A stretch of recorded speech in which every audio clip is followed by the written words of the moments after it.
నీవు చేసే ప్రార్థన ఎలాంటి ప్రార్థన? ప్రభువా నా జీవితంలో ఇది జరిగించు అంటే దేవుడు జరిగిస్తాడు. ప్రభువా నా పిల్లల భవిష్యత్తుని దారిలో పెట్టు నాయనా అంటే ఆయన పెడతాడు. ప్రభువా మా పిల్లలకి ఉద్యోగం దయచేయండి అంటే ఆయన దయచేస్తాడు. ప్రభువా మా పిల్లలకి వివాహం కావట్లేదంటే వివాహంలోకి ఆయన సహాయం చేస్తాడు. అంతేనే గానే ప్రభువా మా పిల్లోడికి ఎక్కువ మార్కులు వచ్చినాయి, మా పిల్లోడికి తక్కువ మార్కులు వచ్చినాయి, ఆడికి ఆ పక్కనోడికి ఎక్కువ మార్కులు వచ్చినాయి, ప్రభువా వారు నాశనం అయిపోవాలంటే అది దేవుడు నెరవేర్చడు. దేవుని అంటూ ఉన్నాడు, నీ హృదయంలో దేవుని యొక్క వాక్యంలో మీరు నూతన నిబంధనలో చదువుతూ ఉంటే ఒక వాక్యం సెలవిస్తూ ఉండేది ఏమని అంటే, మంచి నుండి వచ్చినది దేవుని యొక్క తలంపులు. నీకు వచ్చే ప్రతి ఒక్క మంచి తలంపులు కూడా దేవుని నుండి వచ్చినవి. చెడ్డ తలంపులు ఎవరి నుండి వచ్చినాయి అంటే సాతాను నుండి వచ్చినవి అని దేవుని యొక్క వాక్యము సెలవిస్తాం. దయచేసి మన బైబిల్లో యెరెమీయా 17:9 చూద్దాం. 17:9 యెరెమీయా 17:9 యెరెమీయా 17:9 చూద్దాం.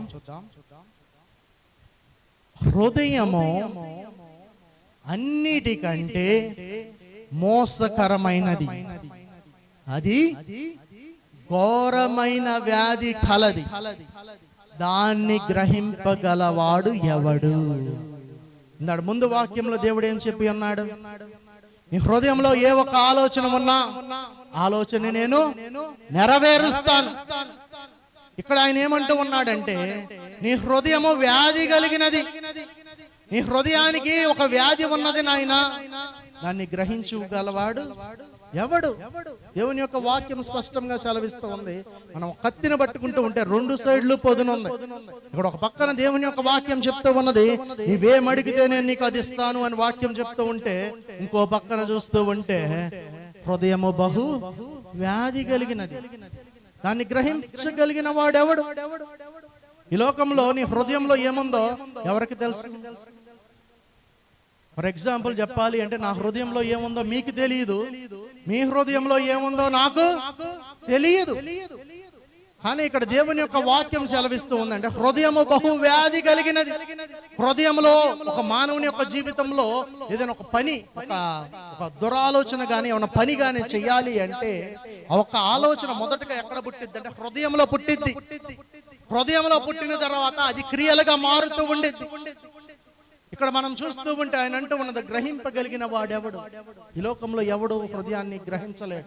నీకు మానసికంగా బాగాలేదంటే ఒక సైకియాట్రిస్ట్ దగ్గరకు, డాక్టర్ దగ్గరికి తీసుకెళ్తే ఆయన కూర్చోబెట్టి ఒక ఫామ్ ఇస్తాడు. ఫామ్ ఇచ్చి మొత్తం నువ్వు చెప్పిందంతా రాసుకుని అట్లన్నిటిలో కలిపి ఒక ఐడియా ఉండిద్ది. ఐడియా ప్రకారం ఓకే నువ్వు ఈ జాతికి చెందినవాడివి అంటే నీకు మానసికంగా బాగాలేదు అని ఒక నిర్ధారణకు వస్తూ ఉంటారు. కానీ ఇక్కడ దేవుని యొక్క వాక్యం సెలవిస్తూ ఉంది, నీవు ఏమి ఎంచుకుంటూ ఉన్నావో నీ హృదయంలో చాలా జాగ్రత్తగా ఎంచుకోవాలి. ఏమి ఎంచుకుంటూ ఉన్నావు? మంచిని ఎంచుకుంటూ ఉన్నావా, చెడ్డని ఎంచుకుంటూ ఉన్నావా అని దేవుని యొక్క వాక్యము చాలా స్పష్టంగా మాట్లాడుతూ ఉన్నది.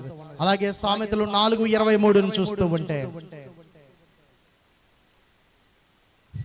అలాగే సామెతలు 4:23 చూస్తూ ఉంటే, నీ హృదయములో నుండి జీవదారులు బయలుదేరును, కాబట్టి అన్నిటికంటే ముఖ్యము నీ హృదయము భద్రముగా కాపాడుకొనుము అంటూ ఉన్నాడు. దేవునికి స్తోత్రం, హల్లెలూయా.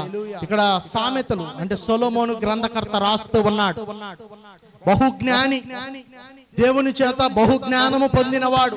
ఆయన అంటూ ఉన్న మాట ఏంటంటే, నీ హృదయం నుండి జీవధారలు వస్తూ ఉంటాయి. కానీ అన్నిటికంటే ముఖ్యం ఏమిటి అంటే, నీ హృదయాన్ని నువ్వు భద్రపరచుకోవాలి. నీకు వచ్చే ఆలోచనలు నువ్వు భద్రపరచుకోవాలి. నీ ఆలోచనలో మంచి ఆలోచనలు ఉంటాయి, చెడ్డ ఆలోచనలు ఉంటాయి, దేవుని చిత్తానుసరమైన ఆలోచనలు ఉంటాయి, లోకానుసరమైన ఆలోచనలు కూడా ఉంటాయి.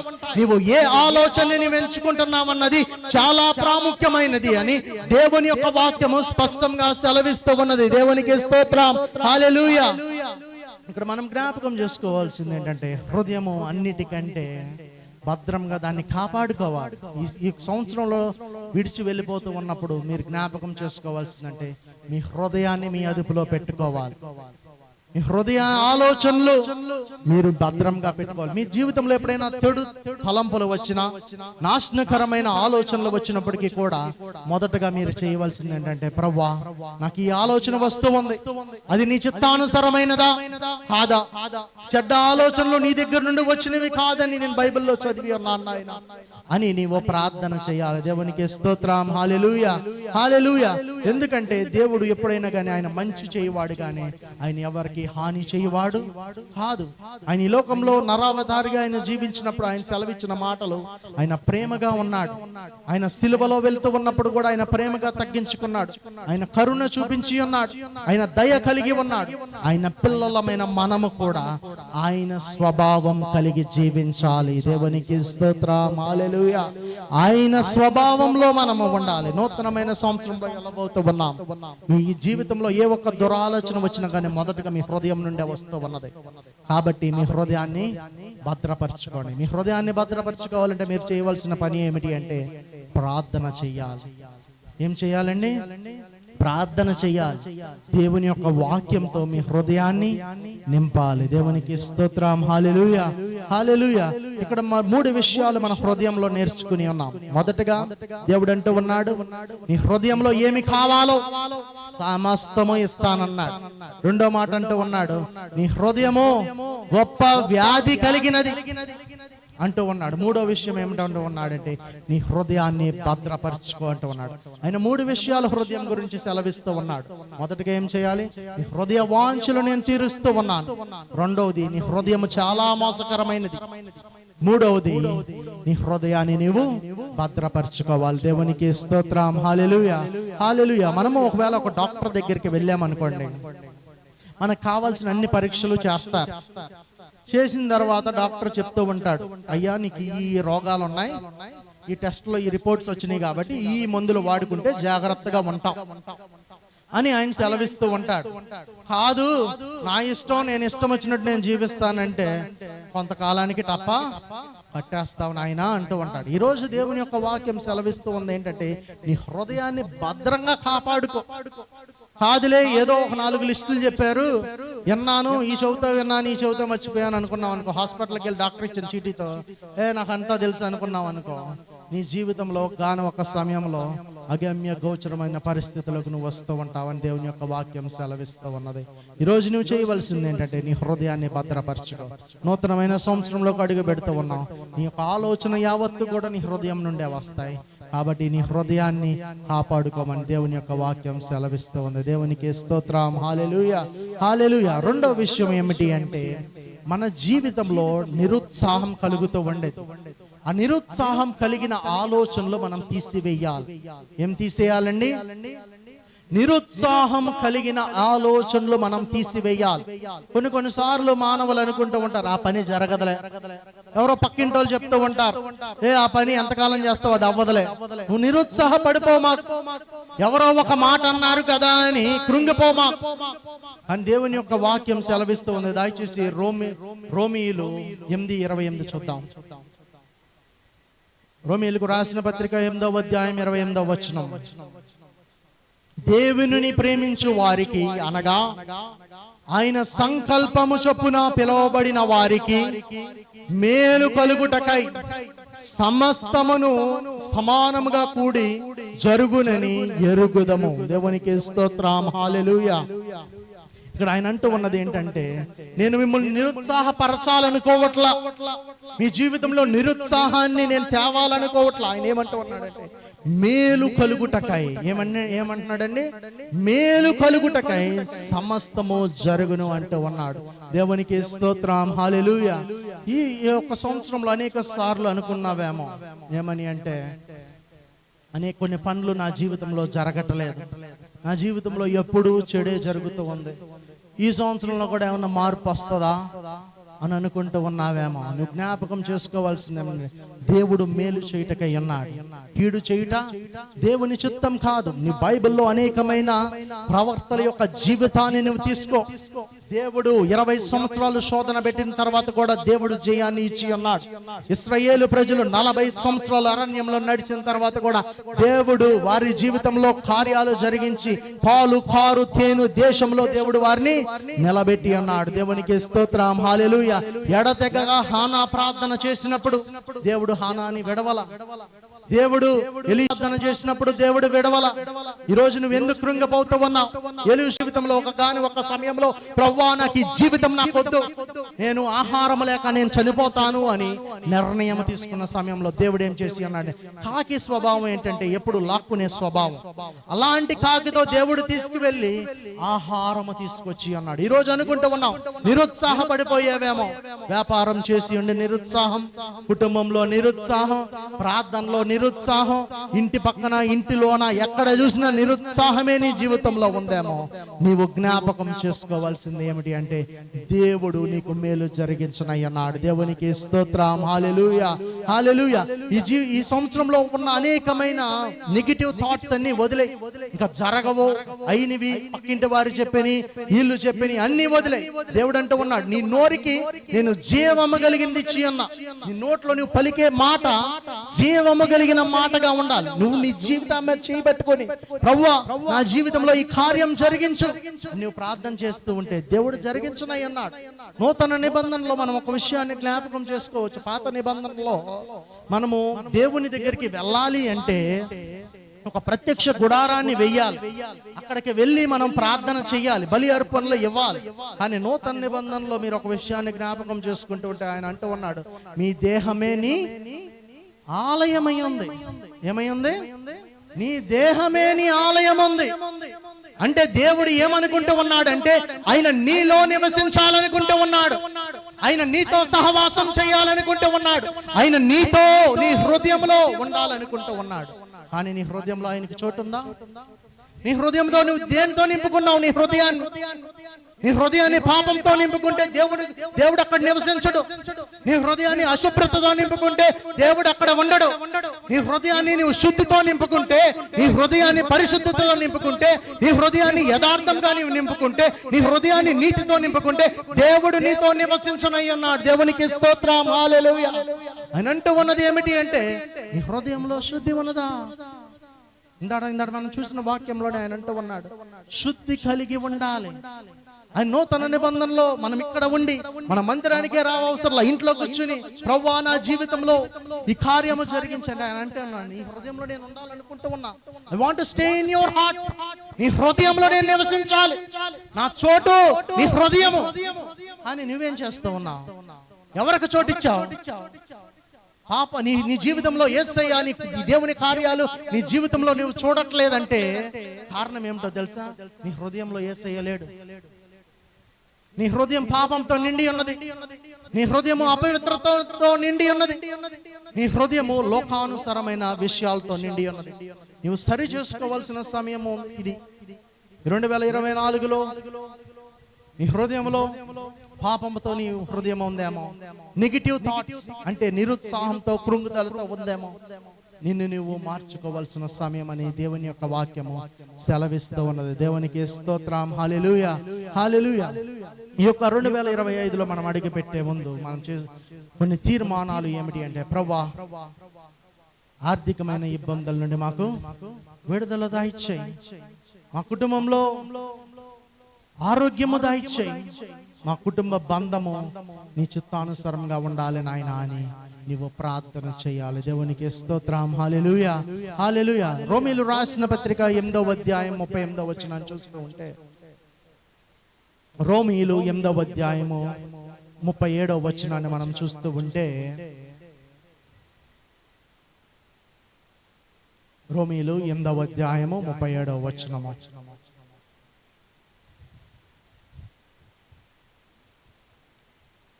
ఆయనను మనలను ప్రేమించు వాని ద్వారా మనము వీటన్నిటిలో అధిక విజయము పొందొచ్చున్నాము. దేవునికి స్తోత్రం, హల్లెలూయా, హల్లెలూయా. ఆయన అంటూ ఉన్న మాట ఏమిటి అంటే అధిక విజయము. ఏమంటూ ఉన్నాడు? ఇంగ్లీష్ బైబిల్లో స్పష్టంగా సెలవిస్తూ ఉండింది. ఏమని అంటే, వి ఆర్ మోర్ దాన్ కాంక్వరర్స్, అంటే మేము జయించే వ్యక్తులుగా మేమున్నాం. అంటే దేవుని విశ్వాసులమైన మనము ఎలా ఉండాలి అంటే, క్రైస్తవ సైనికులమైన మనము ఎలా ఉండాలి అంటే, ప్రతి పరిస్థితిని జయించే వ్యక్తులుగా ఉండాలి. దేవునికి స్తోత్రం. హల్లెలూయా, హల్లెలూయా. ఈ సంవత్సరం అంతా నిరుత్సాహం, కృంగుదల, వేదన, కలహాలు, బాధలు, చింతలు, ఇవన్నీ ఉన్నాయేమో. ఈ సంవత్సరంలో నీవు వచ్చేది ఎలా ఉండాలంటే, జయించబోయే వ్యక్తిగా ఉండాలి. దేవునికి స్తోత్రం. హల్లెలూయా. దేవుని యొక్క వాక్యంలో ఒక చోట ఇలా చెప్పబడుతూ ఉండేది. ఏమని అంటే, నేను మిమ్మల్ని ధైర్యవంతులుగా చేసి ఉన్నానులే గాని పిరికి వారిగా నేను చేయలేదు. ఆయన ఏమంటూ ఉన్నాడంటే, నేను మిమ్మల్ని ధైర్యవంతులుగా చేసి ఉన్నా, జయించే వ్యక్తులుగా చేసి ఉన్నా, నేను మిమ్మల్ని అధికమైన విజయము పొందే వ్యక్తులుగా నేను చేసి ఉన్నానులే గాని నేను మిమ్మల్ని పిరికి వారిగా చేయలేదు. దయచేసి ఎక్కడైనా ఫిలిప్పీలు రాసిన పత్రికలో కానీ పేతురు గ్రంథంలో కానీ రాసి ఉండేది స్పష్టంగా. అక్కడ అధ్యాయాలు మొత్తం చదువుతూ ఉంటే ఆయన అంటూ ఉన్నాడు, I gave you the spirit to overcome. నేను నీకు ఇచ్చాను ఆత్మని, జయించే ఆత్మని ఇచ్చి ఉన్నా. ఏమిచ్చి ఉన్నాడండి? జయించే ఆత్మని. దేవుడు మనల్ని పిరికి వారిగా చేయలా, భయపడే వారిగా చేయలా. ఆయన ఎలా చేశాడు అంటే, దయ్యాలు మన దగ్గరికి వచ్చినప్పుడు అప్పుడప్పుడు భయపడుతూ ఉంటాయి. నీవు నిజమైన విశ్వాసము, భక్తి కలిగి ఉన్నావంటే, నీవు అడుగు పెట్టి చోటల్లా అక్కడ దయ్యాలు భయపడుతూ ఉంటాయి. నువ్వు అడుగు పెట్టి చోటల్లా కొంతమంది వణుకుతూ ఉంటారు. ఎందుకంటే ఇక్కడ ఆయన అంటూ ఉన్నది ఏంటంటే, నేను మిమ్మల్ని జయించే వ్యక్తులుగా చేసి ఉన్నానని ఆయన సెలవిచ్చి అన్నాడు. దేవునికి స్తోత్రం. హల్లెలూయా, హల్లెలూయా. మూడో విషయము, ఎదుటి వారి పక్షాన గుసగుసలు ఆడమాకండి. ఏంటండి? ఎదుటి వారి పక్షాన గుసగుసలు ఆపేయండి. ఎందుకంటే, ఎందుకు ఈ మాట చెప్తూ ఉన్నానంటే, నేను అనేక సార్లు ఈ యొక్క మాట నేను నా జీవితమే చెప్తూ ఉంటా. నేను ఎవరో గురించి నేనేం చెప్పను. నేను అనేక సార్లు కొంతమందికి ఏదైనా ఒక కార్యం చేద్దామని వాళ్ళు ఎప్పుడో అడిగి ఉంటారు, ఏదో సంథింగ్ అయిపోయి ఉంటుంది, నేను వెళ్ళి చేద్దాం అనుకుంటూ ఉంటా. ఆ సమయంలో కొన్ని గుసగుసలు నా చెవులో పడుతూ ఉంటాయి. వెళ్ళేవాడిని కూడా సర్లే నాకు వద్దులే అని ఆగిపోయిన పరిస్థితులు ఎన్నో ఉంటూ ఉంటాయి. ఈ యొక్క విషయాన్ని నేను ఎందుకు సాదృశ్యంగా చెప్తూ ఉన్నానంటే, దేవుడు నీ జీవితంలో కార్యము చేయనై ఉన్నాడు, అని నువ్వు నీ నోటితో ఏం చేస్తావు ప్రభా, ఎన్నాళ్ళు నేను ప్రార్థనకు వచ్చా, మొర్ర పెట్టా, ఏడ్చా, ఏమీ జరిగించలా. గుసగుసలో పక్కన వారితో జుట్లు ముడేసుకుని గుసగుసలు ఆడేసుకుంటూ ఉంటాం. ఆయన అంటూ ఉన్నది ఏమిటి అంటే, ఈ సంవత్సరం నువ్వు ఇలా జీవించేవేమో గుసగుసలాడుతూ. ఎవరైనా ఇద్దరు వ్యక్తులు, ఇంకో వ్యక్తి లేనప్పుడు ఇద్దరు వ్యక్తులు మన వారి గురించి మాట్లాడుకున్నావేమో. అలాంటి మాటలు వద్దు. ఎందుకు ఆ మాటలు వద్దు అంటున్నానంటే, నీవు అలా మాట్లాడటం వల్ల నీకు రావాల్సిన ఆశీర్వాదాలు రావట్లా, నీకు రావాల్సిన దేవుని యొక్క దర్శనాలు గానీ, దేవుని యొక్క ఆశీర్వాదాలు కానీ నీ కుటుంబంలోకి, నీలోకి రావట్లా. ఎందుకంటే నువ్వేం చేస్తూ ఉన్నావు? ఒక్క మాట చాలు, నాశనం అయిపోయింది. ఇప్పుడు అన్నం కూర బాగా వండామండి, అన్ని ఉప్పు పాళ్ళు అంతా నీటికి వేసి ఉన్నాం, తీసుకెళ్ళి ఉప్పు పోసాం అనుకోండి, ఏమైంది? ఎవరైనా తింటారా? తీసుకెళ్ళి పారబోస్తాం. నీవు చేసిన ప్రార్థన యావత్తు దేవుని దగ్గరికి, పొగకు ద్వారా దేవుని దగ్గరికి వెళ్ళాలి అంటే నువ్వేం చేయాలి అంటే, యథార్థంగా నిలబడాలి, గుసగుసలు ఆపేయాలి. కాదు అనుకుని ఏదో ఒక మాట అన్నాం అనుకో, వెళ్ళాల్సింది కాస్త మళ్ళీ కిందకి వచ్చేస్తూ ఉంది. దేవుడు ఆయన నీతిపరుడు, ఆయన యథార్థముగా ఉన్నాడు. ఆయన అవునంటే అవును, ఆయన మాట కాదంటే కాదుగానే ఉంది. కానీ ఇక్కడ జిమ్మిక్కులాడుతుంది ఎవరు అంటే, మానవులమైన మనము. ఈ విషయాన్ని అందరూ జ్ఞాపకం చేసుకోండి. Stop gossiping. ఎదుటి వారి పక్షాన అనవసరం. ప్రభువా, నా జీవితము, నా కుటుంబము, నేను, వీలైతే ఎదుటి వారి గురించి ప్రార్థన చేయండి. ప్రభువా, వారు ఆ సమస్యతో వారు బాధపడుతూ ఉన్నారు, ప్రభువా వీరి అనారోగ్యంతో బాధపడుతూ ఉన్నారు, వీలైతే ప్రార్థన చేయి. కానీ గుసగుసలా ఆడమాకు. నీకు రావాల్సిన ఆశీర్వాదాలని నీవు కోల్పోతూ ఉన్నావు. దయచేసి సామెతలు 16:28 అధ్యాయం చూస్తూ ఉంటే ఆయన అంటూ ఉన్న మాట ఏమిటి అంటే, సొలొమోను అంటూ ఉన్నాడు, మూర్ఖుడు కలహము పుట్టించును. ఏమంటూ ఉన్నాడండి? మూర్ఖుడు కలహము పుట్టించును, కొండెగాడు మిత్రభేదము చెయ్యను. అంటే ఇక్కడ ఆయన అంటూ ఉంది ఏంటంటే మూర్ఖుడు ఏం చేస్తూ ఉంటాడు, ఆమెకొక మాట ఏమొక మాట చెప్పి వీళ్ళిద్దరికి జుట్టులు ముడేసి అటొక దెబ్బ ఇటొక దెబ్బ వేస్తాడు. అది అటు వెళ్ళాలో తెలియదు, ఇటు రావాలో తెలియదు. అలాంటి పరిస్థితులు దేవుడు ఉంచొద్దని చెప్తాం. సొలొమోను బహుజ్ఞాని. ఈ బైబిల్లో బహుజ్ఞానవంతుడు ఎవడు అని మనం చూస్తే సొలొమోను రాజు అంటూ ఉన్నాడు. కలహములు పుట్టించవద్దు, అక్కడ మాటలు ఇక్కడ, ఇక్కడ మాటలు అక్కడ, అది నీ వంతు కాదు. తీర్పు తీర్చుట అది దేవుని చిత్తము అని దేవుని యొక్క వాక్యము సెలవిస్తూ ఉన్నది. ఇక్కడ దయచేసి దాని తర్వాత వచనాల్లో కూడా నేను ఎక్కడ దయచేసి మత్తయి సువార్త 7వ అధ్యాయం మొదటి వచనాన్ని చూస్తూ ఉంటే, 7వ అధ్యాయం మొదటి వచనం చూస్తూ ఉంటే, మీరు తీర్పు తీర్చకుడి, అప్పుడు మిమ్మును గూర్చి తీర్పు తీర్చబడును. మీరు తీర్చిన తీర్పు చొప్పున మిమ్మును గూర్చి తీర్పు తీర్చబడును. అంటే ఇక్కడ ఆయన అంటూ ఉన్న మాట మన భాషలో చెప్పాలి అంటే, మీ ఇంటి నుండి మా ఇంటికి ఎంత దూరమో, మా ఇంటి నుండి మీ ఇంటికి అంతే దూరం. అవునా కాదా? ఇప్పుడు నువ్వు ఒకరిని తీర్పు తీర్చావు, ఇద్దరికి ఇక్కడ సొలొమోను అంటూ ఉన్నాడు మూర్ఖుడు లాగా కలహాలు పెట్టేశాడు. అటు ఒకటి ఇటు ఒకటి ఇక్కడ చెప్పాల్సిన మాటలు ఇక్కడ చెప్పాడు, అక్కడ చెప్పాల్సిన అక్కడ మాటలు చెప్పి ముడివేసి వదిలేశాడు. ఇక్కడ జ్ఞాపకం చేసుకోవాల్సింది, నువ్వు తీర్పు తీరుస్తూ ఉన్నావు అంటే వారిద్దరి మధ్యలో కలహాలు పెడుతూ ఉన్నావు. ఆయన అంటూ ఉన్న మాట ఏమిటి అంటే, నీవు ఇక్కడ తీర్పు తీర్చుకోడి, మీరు తీర్పు తీర్చబడును. అంటే నువ్వు ఇక్కడ నుండి మా ఇల్లు అంత దూరం, మీ ఇంటి నుండి మా ఇంటికి అంతే దూరం. నువ్వు ఎంత తీర్పు తీర్చావో దేవుడు కూడా నీకు అంతే తీర్పు తీరుస్తాడు. ఈ లోకంలో ఏ వ్యక్తిని తీర్పు తీర్చడానికి సరిపోడు. ఎందుకంటే దేవుని యొక్క వాక్యం సెలవిస్తూ ఉంది, అందరూ పాపము చేసి ఉన్నారు. ఎవరండి? అందరూ పాపము చేసి ఉన్నారు. ప్రతి ఒక్క వ్యక్తి, ఇక్కడ ఉన్న ప్రతి ఒక్క వ్యక్తి, ఈ లోకంలో ఉన్న సమస్త జనాంగము గురించి చెప్తూ ఉన్న ప్రతి ఒక్క వ్యక్తి కూడా పాపము చేసి ఉన్నాడు, పాపములో మునిగిపోయి ఉన్నాడు. అలాంటి సమయంలో యేసుక్రీస్తు వచ్చి మనకు విడుదలను దయచేసి ఉన్నాడు. దేవునికి స్తోత్రం. హల్లెలూయా, హల్లెలూయా. ఇక్కడ దేవుని యొక్క వాక్యంలో చెప్పబడుతూ ఉన్న మాట ఏమిటి అంటే, మీరు ఎదుటి వారి పక్షాన కలహాలు సృష్టించవద్దు. ఏమంటూ ఉన్నారండి? కలహాలు సృష్టించవద్దు. ఎందుకంటే నీ ఆశీర్వాదాలు ఎందుకండి కోల్పోతావు? దేవుడు నీ పక్షాన గొప్ప కార్యాలు చేయాలనుకుంటూ ఉన్నాడు. నువ్వు చేసిన కన్నీటి ప్రార్థనకి, నువ్వు చేసిన మోకాళ్ళ ప్రార్థనకి దేవుడు నిన్ను ఉన్నతమైన స్థానంలో ఉంచాలనుకుంటూ ఉన్నాడు. అప్పుడు నువ్వు ఉన్నతమైన స్థానాన్ని వదిలేసి ఈ భూలోకంలో ఎందుకు ప్రాకులాడుతూ ఉంటావు? నిత్యము ఆవేశము, దుఃఖము, వేదన ఇవన్నీ ఎందుకు కొని తెచ్చుకుంటూ ఉన్నావు? దేవుని యొక్క వాక్యం సెలవిస్తూ ఉన్నది. దేవునికి స్తోత్రం. హల్లెలూయా. అలాగే యాకోబు 3:5 సెలవిస్తూ ఉన్నది ఏమని అంటే, నీ నాలుక అగ్ని వంటిది. ఏమని అంటే, నీ నాలుక అగ్ని వంటిది. ఇప్పుడు ఒక అడవి ఉంది, అడవికి చిచ్చు పెట్టాలి అంటే ఒక అగ్గిపుల్ల చాలు, ఇలా పెట్టి ఇలా వేస్తే చాలు, అడవి తగలబడిపో వెళ్ళిపోతూ ఉండేది. ఇద్దరి మధ్యన చిచ్చు పెట్టాలంటే ఏం చేయాలి? ఇలా పెట్టి అలా అగ్నేస్తే చాలు. ఇక్కడ దేవుని యొక్క వాక్యం చెప్తూ ఉందంటే, నీ నాలుకతో జాగ్రత్త. ఏమంటూ ఉన్నాడండి? నీ నాలుకతో చాలా జాగ్రత్తగా ఉండము. ఎందుకంటే నీ నాలుకలో మంచి మాటలు వస్తూ ఉంటాయి, చెడు మాటలు వస్తూ ఉంటాయి. నీ నాలిక తీపిని రుచి చూడగలదు, నీ నాలిక చేదుని కూడా రుచి చూడగలదు. నీ నాలుక నరం లేని నాలుక ఎట్టిగా ఉంటాడు, తిరిగిపోద్ది ఈజీగా, కిందకని తిరిగిపోద్ది. బాడీలో ఏ ఒక్క అవయవం కూడా అలా తిరగదలే కానీ నాలుక మాత్రం చాలా ఈజీగా పైకి, కిందకి, లెఫ్ట్ కి, రైట్ కి తిరుగుతుంది.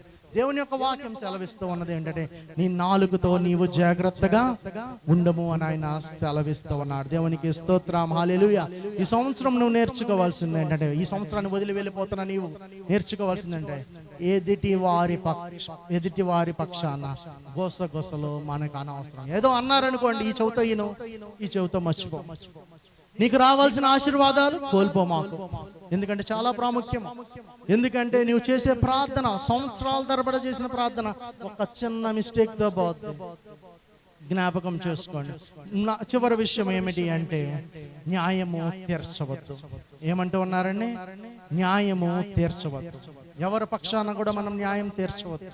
ఎందుకంటే మీరు ఒక విషయాన్ని ఎప్పుడైనా జ్ఞాపకం చేసుకున్నారో లేదో కానీ, కొన్నిసార్లు వారు తీర్చే ఒక తీర్పుల్లో అన్యాయమైన తీర్పులు ఉంటాయి. ఆ ఒక్క శాపము తరతరములకు వెళుతూ ఉండేది. నువ్వు తీర్చే తీర్పు అది తీర్పు తీర్చుట నీ వంతు కాదులే గానీ అది దేవుని చిత్తము. దేవునికి స్తోత్రం, హల్లెలూయా. నీకు అన్యాయం జరిగినప్పుడు కూడా ప్రభువా నాకు జరిగింది అని మనుషులకు చెప్పుకోమా. దేవుని దగ్గరికి రా, ఎక్కడైతే అక్కడ మోకరించు, ప్రార్థన చేయి. ప్రభువా నాకు ఈ విషయంలో అన్యాయం జరిగింది, నువ్వు పోగొట్టుకున్న దానికి 100 నీవిచ్చే దేవుడు నాయనా అని నువ్వు నమ్ము. నీ జీవితంలో కార్యము జరగనయ్యా. అంతేగానే ఆ ఒక్క విషయాన్ని పట్టుకునే ప్రభువా వాళ్ళు నాకు మోసం చేశారు, వాళ్ళు నాకు మోసం చేశారు అంటే నువ్వు ముందున్న ఆశీర్వాదాలు చూడవా? నీకు ముందొచ్చే దీవెనలు వద్దా? ఇక్కడ దేవుడు నీకు ఒక గుణపాఠం నేర్పాలనుకున్నాడు. God wants to teach you a lesson at this point. దేవుడు ఈ సమయంలో నీకు ఒక పాఠాన్ని నేర్పాలి. ఎందుకంటే ఈ పాఠం నేర్చుకుంటేనే నువ్వు ఉన్నతమైన స్థానంలో అనేక మంది పైన నువ్వు వేలుబడి చేయగలవు అని అది దేవుని యొక్క చిత్తం అని దేవుని యొక్క వాక్యం సెలవిస్తూ ఉన్నది. నేను చెప్పిన ఈ యొక్క విషయాలు ఏమిటి అంటే, మొదటగా నీ హృదయాన్ని అదుపులో ఉంచుకో. రెండో విషయం ఏమిటి అంటే, నీ జీవితంలో నిరుత్సాహం కలిగినవి తీసివే అంటూ ఉన్నాడు. మూడో విషయము, ఎదుటి వారి పక్షాన గొసగొసలో ఆడవద్దు. వచ్చే ఆశీర్వాదాలు పోగొట్టుకో మాకు, ఎవరిని తీర్పు తీర్చవద్దని దేవుని యొక్క వాక్యం సెలవిస్తూ ఉన్నది. దయచేసి ఇంకా మనకి